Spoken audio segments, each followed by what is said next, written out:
Hey everybody, Chris Jacobs, Realtor here. I just had a really good conversation with Robert Gonzalez, Becca Lyric, and Ronnie Rebicek with the Wilson County Assessor's Office. We went over a lot of different topics, so I'm going to kind of dive in. This will probably be a pretty long video, but it's going to be a lot of information I think will really resolve a lot of the questions and problems and concerns that we as citizens in Wilson County and even surrounding counties. Applies the same to you as well. So we'll kind of go over that. I want to do a couple of housekeeping items first. Threats and stuff that are made to the county assessor's office are being taken very seriously. So people that are calling in with threats, violence, and different things, that's unacceptable. That won't be tolerated. Let's not be that way. Let's not do that. Let's handle this the right way so that we can make sure that we get this taken care of and resolved in a proper manner. They're getting a lot of questions about a lot of different things, so I'm going to try and cover as much as I can in this video. And again, if you have questions, feel free to call the tax office. They're actually very communicative. They actually reached out to me on Facebook to set up a conference call. I know a lot of people are saying they're not getting calls back. It's going to take them a couple of days to get back to you. They are getting inundated with calls. And a lot of it's because of misinformation, of people posting comments to things that aren't relevant to this, conspiracy theories, stuff like that. So let's stick to the facts. Let's stick to what actually matters and what's true, and see if we can get this resolved and make a difference for our community. First and foremost, the number one thing I'm seeing is ag exemptions fell off. And that's causing a major increase in property values, and obviously seeing higher taxes. So a few years ago, I guess it was about 2 years ago, the state came in, did a small audit on Wilson County to update ag exemption files. And there was over 3,000 accounts that needed updated 1D1 apps. A 1D1 app is an application that you file to maintain or continue your ag exemption. So 2 years ago, the county sent out notice of that. We are under the impression that a lot of people threw them away. You know, you got your tax assessment, you probably thought it was spam, something like that, threw it away. Didn't get filled out. So again, they sent it early last year. A lot of people didn't send them out. So they gave some leeway last year and didn't apply the drop off the ag exemption from the people that didn't submit them back. They sent them out again November of 2020 and again January of 2021. As of today, based on the conversation I had, or this last couple of days, there were still over 1,000 1D1 apps that were not resubmitted to Wilson County to maintain your ag exemption. And I know what you're going to say. Well, I've had this property for 50 years. It's always been ag exempt. I get it. I understand. But as times advance, as we get, new centuries, new decades, things are going to change. So we need to make sure we stay on top of that. So if you have an ag exempt property and you lost your ag exemption, doesn't mean it's gone for good. You need to go online to the Wilson County Appraisal District website and get your 1D1 app submitted by April 30th. If you get the submission done by April 30th, you're good. They'll reapply it for this year. They'll reassess your property. You're good to go. If you don't get it in by April 30th, you will receive a 10% tax penalty, but you need to try and have it in by July so they can apply it to this year so that you don't get hit with the big tax at the end of the year. So 1D1 app, ag exemption, get that done, get it submitted. That will solve most all of your problems on the ag exemption side. Closing, people that have bought property. If you have bought property in and around Wilson County and your tax assessment is higher than what you bought it for, take your closing disclosure. Call your title company, call your agent, find your closing disclosure, take it to the tax office when you protest your taxes, show them that. That is your biggest piece of evidence to challenge a tax appraisal. A lot of people that are seeing super high tax appraisals on raw dirt, they're trying to keep up with the market. Now, I'll tell you, I'm seeing market fluctuations that don't compare to what the taxing is. They said that's fine if you see that. They're trying to put it on a bubble. You've thousands and thousands of properties. They can't individually appraise every single one of them. They're trying to put them in a bubble. So make sure you challenge those properties. Use pictures from around your property of, that there's trailers and things around you that don't think you're going to carry that kind of value with those things around you. Take pictures of those things and use them to protest your taxes. That will help you decrease that value. Senior citizen exemptions, special valuations, veteran exemptions. If you are seeing those things fall off and you haven't had a spouse pass away, you haven't transferred title or deed, nothing's changed, all you got to do is prove that last year you had it, send it back to them, they will correct it. Now, they're not getting a lot of calls that that's happening. So I think a lot of it is based off of people seeing deed transfers. They're seeing that fall off and not knowing. So unfortunately, if a spouse dies and the title transfers over to that one spouse, that exemption falls off automatically. It's almost as if you sold the property. So you need to reapply for that exemption, reapply for that veteran exemption, reapply for that special evaluation or that senior citizen exemption. If it was a mistake, all you got to do is go to the county, call the county and tell them it's a mistake. Will you correct it? They will correct it. They are aware that if there's an issue, you're going to be calling them. They will correct it. And again, please be patient with them. They're getting thousands of calls for a couple of specific reasons that we're going to go over, and they're going to try and return everybody's call, but it's going to take some time. So if you know somebody that's a senior citizen that is not on social media, that doesn't know how to use computers or doesn't use computers frequently, go online, check their tax assessment, and if they're over 65, have them reapply for their senior citizen exemption so they can keep it if it did fall off. If you're in the process of transferring title to a trust or something of that nature, understand that has consequences for exemptions. So call the county and get clarification before you do that so that you know what you're responsible for. And if you need to reapply for that senior citizen exemption, you can reapply for it and get it. Same with veteran exemptions and different types of special valuations. If your property is assessed with structures on it that no longer exist prior to January 1, contact the county, let them know. You can take a screenshot of Google Maps showing that the structure was there, and you can take a picture of where it was and show that it's not there and tell them, I destroyed this structure. It's no longer my property. I shouldn't be assessed for it. I had a client reach out to me yesterday. That was an issue. Several buildings that were removed. Make sure you take care of that. If you've built a home in and around Wilson County, and that home was completed on January 1 and you were living in it, and it did not get assessed with that lot,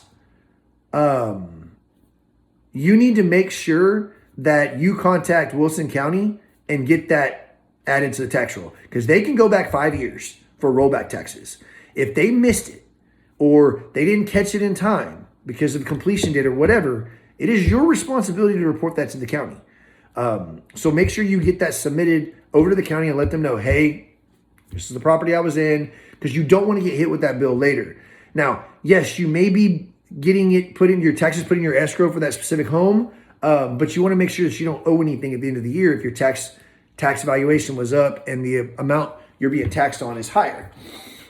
So again, I know this applies to some people that I know. If you have a home that you built and you moved into it pre-January 1, and that was your homestead, apply for your homestead exemption, let the county know, I closed on this property.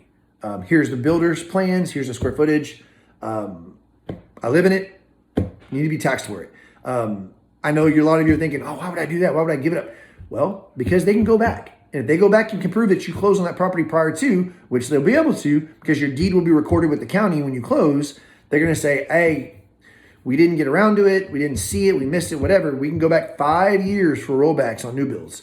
And that's 5 years in rollback taxes. So if it's a year, it's going to go back a year and you're going to be responsible for that at the end of the year. So make sure you do that. There's a lot of information being put out about a 10% cap on tax increases. Understand, we did not get a tax increase. Wilson County tax is 2.1%. It's still 2.1%. They're about there. Tax didn't go up. And that cap only applies to homestead exempt properties. So for example, if you have a property that's worth $200,000, and your homestead exemption caps it at, let's just say 175. You're only going to get capped on 175 or taxed on 175. Now, they can only go up 10% of that 175 per year. So if your property increases next year by $30,000, $40,000, whatever the case may be, and you don't challenge it and it sticks with that, the next year you're going to go up 10% again, and they're going to pull it from that cap. And it's going to go up every year 10% until it catches up to that cap. That's the cap rate, and that's only on homestead exempt properties. So again, homestead taxable values can only go up 10% a year. But if your property value is increased, they're going to catch up to it, and they're going to get their 10% every year. That's not an increase in taxes. That's just following in line with your cap of the value of your home. The state, so appraisal notices and exemption notices, they control that. They send that down. They have the counties pull that information. They control all that to collect it. Wilson County is a appraisal district. They are not your taxing agency. They did not increase taxes on you. They are just there to collect what they valuate you at. Be very careful when you look at your valuations, because sometimes valuations aren't on par with the market. Sometimes they're under, sometimes they're more. So be very careful when you look at your taxes and say, hey, I should be paying less. And look at what your market is around you. There's a lot of misinformation going around that specific subdivisions are causing this massive influx increase. I have confirmed today that is not accurate. I knew it wasn't the case, but I wanted to get it from the assessors, the appraisal district's mouth. Your tax is based on your subdivision. So Woodbridge Farms is taxed based on its own subdivision. So what you see is, you see your house appraised at a certain amount, and you see your land appraised at a certain amount, and you think, well, tax on the house, the assessment on the house for some people is probably about right, but the land's $100,000. That's crazy. My land's not worth that.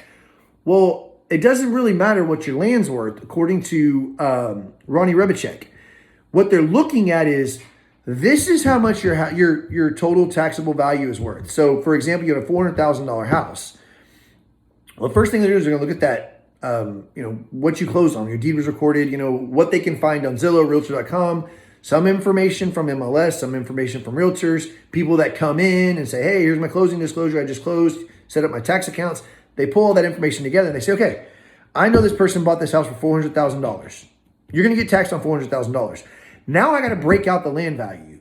So they're just going to pull a percentage of the house out and say, okay, the house is worth probably about this much, and whatever's left over, that's what your land's worth. It doesn't necessarily mean you're getting taxed on what that land is. You're getting taxed on a whole sum. They're just trying to separate that so they can assess the land and the house separately. And then, but again, you're getting taxed on the $400,000. So it doesn't really matter what your land is assessed at on your homestead, because it's still a total value. So, and a lot of them, they are kind of on par with what the market is. Now, if you have a house in, Floresville off of, say, E Street, it's probably an older home. It's not going to be on par with a Woodbridge Farms, which obviously it's too far to run comps on, but, the golf course or River Bend or something like that. That's when you go challenge it and you take pictures around your home and you say, hey, this is my home and this is where it's at. Like, how are you going to, compare me? Ask for your evidence packet on what they compared you to and say, we don't compare to this. They will look at it and they will adjust your taxes. They will put you where you need to be. And I know a lot of people are going to say, don't trust them. You don't know until you try. You got to try. Protest it. Put the information out there so that you can get what you need done. Now let's go to the root of the problem. The tax agencies. This is going to turn some heads. I don't really care. Quite frankly, the problem that we have in Wilson County is that our tax rate is still the same. So politicians and elected officials are going to say, well, we never raised taxes on you. No, you didn't. You're right. But you've known for years that the appraisal values of these homes were going up. The market is going up. People want to be where we are. A lot of people are complaining about growth. Folks, it's inevitable. More people are being born. More people are buying houses. We enjoy a really good, robust market because our businesses profit off of that. Our livelihoods are built off of that. People are going to come here. We can control the growth with the participation from our elected officials. We can keep our properties. Those that are on fixed incomes can stay in their homes. If we go after our elected officials to reduce our property tax rate, we are paying at a 2.1% rate. You go to Vintage Oaks in New Braunfels in Comal County and find a $700,000 house and they're paying $8,500 in taxes. You find a $600,000 house in Wilson County, they're paying $12,000 in taxes. No, they didn't raise our taxes, but they didn't decrease our tax rate, which with the increased appraisal values constantly going up in a market that is ever growing, our tax rate needs to come down. That falls on our county commissioners, our county judge, our school board officials, our city councils, elected officials need to propose legislation to reduce our tax, because with the values going up, they can maintain what they're making from these properties by reducing our tax rate so that they can make the same money they made last year. We had a surplus. They should not make more money every single year because our values are going up. Our values are going to continue to rise. The money they make should stay the same, which means they reduce that property tax rate. So you need to look at who you're voting for. You need to talk to these elected officials, call their offices, knock on their doors, tell them, hey, what are you going to do for me to help me decrease our tax rate so that we can afford to stay here? Because you have a lot of fixed income families in this community, and I'm talking to elected officials, a lot of fixed income families in this community, that their taxes are going to increase by $300 and $400 a month. A month. How do you pay for that? How does a fixed income community or fixed income family pay for that coming off of a pandemic where a lot of people didn't work? Or if they were on a fixed income, they didn't get a raise. Their side jobs or maybe their part-time jobs aren't going to help pay for that. And they shouldn't have to go get those part-time jobs. They're retired. They're on Social Security. They're on disability. We need to do better for our community members. We need to do better for our county. And this goes for all counties. Stay on your elected officials. If you're seeing rapid increases in property values, then that tax rate should be coming down so that it's not padding the pockets of the people that shouldn't be padding. Yes, you want your schools to make money. Yes, you want to grow your school systems, but there's bonds for that. There's a lot of programs set forth for that. When you have a surplus every single year, you got to look at the problem as a whole. You got to say, okay, our property values are going up, our tax rate's staying the same. Don't come and tell us we didn't raise taxes. We just kept them the same. We did what we said we were going to do. We weren't going to raise them. No, decrease them. Decrease the property values in Wilson County so people can afford to stay here. So people can afford to continue to live here. So that this market doesn't flip and people start leaving this county, which will then devalue the homes and the properties around here. So with that being said, that's a lot of what we're seeing. So what you can do to help solve your issues, go online, look at your tax account or get the paperwork from the county they mailed to you. Make sure all the exemptions that apply to you are still in place. If they aren't, go online and resubmit them. It's a very simple process online. If you don't have access to a computer or you don't really know how to work the system, do that, call Wilson County, 830-393-3065. If you can't get in touch with somebody, leave a message. Give them a couple days. They will call you back. They will follow up with you and walk you through the process. Or reach out to somebody you know that knows how to use the computer, that knows how to go online and do this stuff. Have them help you. If you have a family member that's a senior citizen, make sure you help them check and make sure their senior citizen exemption is still in place. Because again, if a spouse passed away and the deed, was probated and the deed changed names, you want to be able to go on there and say, okay, here's where it fell off. We need to re-add it. They will re-add it for you and make sure it's correct. They get audited by the state. The state makes them follow specific guidelines. So that's what they're doing. And in summary, again, pay attention to your exemptions, get your 1D1 forms filled out and resubmitted. Pay attention to your exemptions. Stay on your elected officials. As property values continue to rise in Wilson County, so will our tax payments. Because maybe our tax rate stays the same, but our values will continue to go up. There is nothing we can do about that. Growth is coming. Subdivisions are coming. It is up to us to control that growth. And by controlling that growth, it's staying in our homes so we don't have to sell because we can't afford to live here. That's going to be a big key component to that. It's also going to be investing into commercial infrastructure to bring businesses here so that we can afford to offset our property taxes with revenue off of sales tax. Those are ways to do this. And if we do this now and we control it ourselves, we control it within our communities with small businesses that are local. We don't have huge businesses coming in or huge developers coming in paying ungodly amounts of money that people can't afford to turn down and basically taking over our entire system. That's how we control the growth, making it affordable for people to live here and for people to do business here. So if you have any questions, feel free to reach out to me on Facebook message. I will try to get back to you, but understand I'm one person. Myself and my team will try to get back to you as much as possible. Challenge your taxes. If you don't think they're right, challenge them. Be smart about it though. Make sure you understand what the market is in the neighborhood you live in, because that's what they're basing it off of. And understand that that land valuation doesn't really mean much. Look at the total valuation. And if you feel like your property's not worth that, take some pictures around you, find some homes that have sold on Zillow, Realtor.com, reach out to realtor friends of yours. They will send that over and you can see how all that works. And then hopefully this will answer a lot of your questions. I know it's a long video, but this is a lot of information and I think will resolve a lot of what we're seeing. 1D1 forms. Stay in tune with your exemptions. Challenge your taxes if you feel like they're too high. Get proof. Pictures will go a long ways to helping you. Show them that you've removed buildings. Understand that the homestead exemption is only taxable at a 10% each year, but it will go up until it catches that total valuation. Elected officials, do better. Guys, girls, do better. We deserve better. We elected y'all to do a job for us. Instead of telling us you're not going to raise taxes, let's start talking about lowering taxes. That should be a key component for every election coming up over the next 2-3 years. Lowering property tax so we can be on par with Oklahoma County. There ain't no reason we should be paying equivalent taxes to the Dominion or Cordillera Ranch. We should be paying taxes consistent with Vintage Oaks and New Braunfels. Let's get that tax rate down so we can afford to stay in our homes. Thank you guys very much. We'll talk to you all soon.